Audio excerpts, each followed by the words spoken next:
This is Cast of Wonders, the fiction podcast for young adults featuring stories of the fantastic. Welcome. Today we present Miranda and the Butterfly by Abigail Hilton.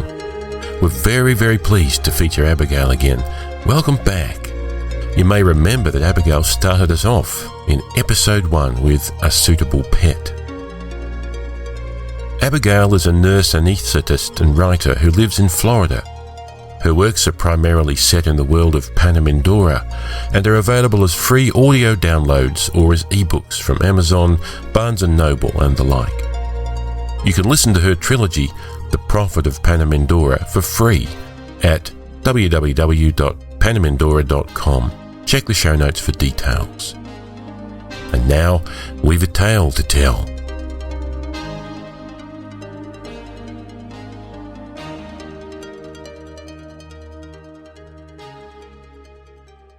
Miranda and the Butterfly by Abigail Hilton.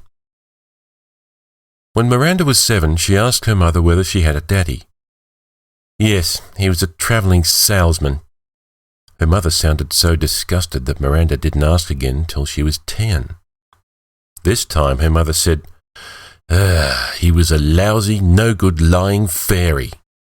Miranda took this to mean that her father was gay, an idea she accepted philosophically. Miranda had a friend, Jeremy, who was gay. As far as Miranda could tell, this meant that Jeremy would admit to liking My Little Ponies and was more fun to play with than other boys. He also got beaten up a lot. When Miranda was 12, Jeremy decided to become tough in order to keep from getting beaten up. As far as Miranda could tell, being tough meant being a jerk. Miranda missed him. Miranda sometimes wondered what her father looked like. Her mother had silky black hair, green eyes, and skin that tanned cinnamon in summer. Miranda had one green eye and one pale blue eye, which was cool, but not very pretty. She had white blonde hair and skin so fair that other kids teased her and called her an albino. She never tanned. Miranda also had one ear that folded against her head. She didn't mind, although she sometimes wished her ears matched. On the day Miranda turned 13, she got the flu. Her mother had to go to work, so Miranda sat alone at home, reading and trying to pretend that being home alone was better than being at school. She was slurping her 8th watermelon popsicle when the doorbell rang. Miranda went to the door but found no one. She turned back into the house and came face to face with a man. If she hadn't known better, she would have said he'd stepped out of the hall mirror. Miranda would have been frightened if she hadn't been angry. "If you don't get out right now, I'll call the police. See, I have a cell phone." The man looked embarrassed. He had blonde hair to his waist and blue eyes. "Out!" To her surprise, the man dropped to one knee. "I plead your pardon, gentle dame, but I am seeking the Lady Miranda."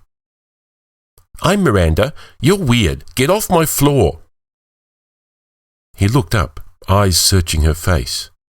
Miranda realized that he had 2 ears exactly like her folded one. "Are you a travelling salesman?" she ventured. "I am your father, the Lord Beamfrost." Miranda raised one eyebrow. It was a trick she was proud of. Jeremy had been trying to do it for years. "Beamfrost?" "Yes, but you may call me—" "How about I call you Dad?" He looked relieved. "Yes."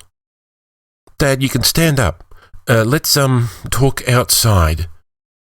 Lord Beamfrost trailed her into the backyard. He began absently plucking jasmine blossoms and popping them into his mouth. He broke off an Easter lily and ate that too. Miranda stared at him. "Stop that!" He licked pollen from his fingers. "You don't act much like a lady." "You don't act much like a dad." She thought she could see the suggestion of wings in the air behind him. "How did you meet my mother?" "I stole her away to my castle in Fairy. I fell in love with her, poor human creature, and she convinced me to return her to her world. Alas, 100 years had passed. I'm afraid we parted on poor terms. Miranda had always wondered why there were no photographs of her grandparents. I suppose she missed her family and friends. I suppose she did. You gonna steal me too? I heard fairies steal kids. Lord Beamfrost shook his head. I only wished to see you. I meant to come on your first birthday. Well, you're 12 years late. Time is strange between earth and fairy. Truth to tell, I am somewhat forgetful. He looked at her pleadingly. It is the nature of my race. Miranda considered. So why are you here now? You want me to go on a quest? You have some terrible problem that only a 13-year-old girl can solve? She hesitated. You need money? Lord Beamfrost looked bewildered. I only wanted to meet you. Really? Really. He left 2 hours later. Miranda wanted to take a picture, but he wouldn't show up in the screen of her digital camera. People will think I dreamed him. But she didn't care. She was having too much fun listening to stories of dryads, unicorns, enchanted streams, and mermaids. I want to give you a gift before I leave, he said. I could turn all the butterflies in your garden into tiny Pegasus, or I could turn the water in your house into chocolate. I could make anyone love you, or I could make others believe whatever you said. I cannot change things permanently, though. The magic will begin to fade the instant I leave your world. Miranda thought hard. You can't make my eyes the same colour or my ears match? Not forever. Could you make someone remember something? I could, but I could not make anyone act on a memory. You mean that whether the person did anything about it would be his choice? Yes. Miranda nodded. All right, and maybe one butterfly Pegasus. Moments later, Miranda hugged him goodbye, and the fairy walked away into the mirror. In the kitchen, beneath an upturned drinking glass, a tiny blue and gold Pegasus fluttered and preened. A little while later, the doorbell rang.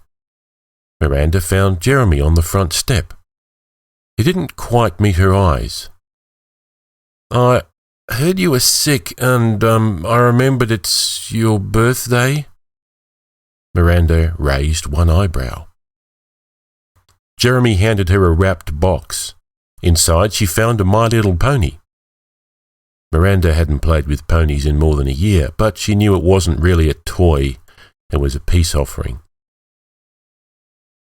Toy horses aren't very tough, she said. Tough's kind of boring. Miranda grinned. Come inside, Jeremy. There's something I want to show you.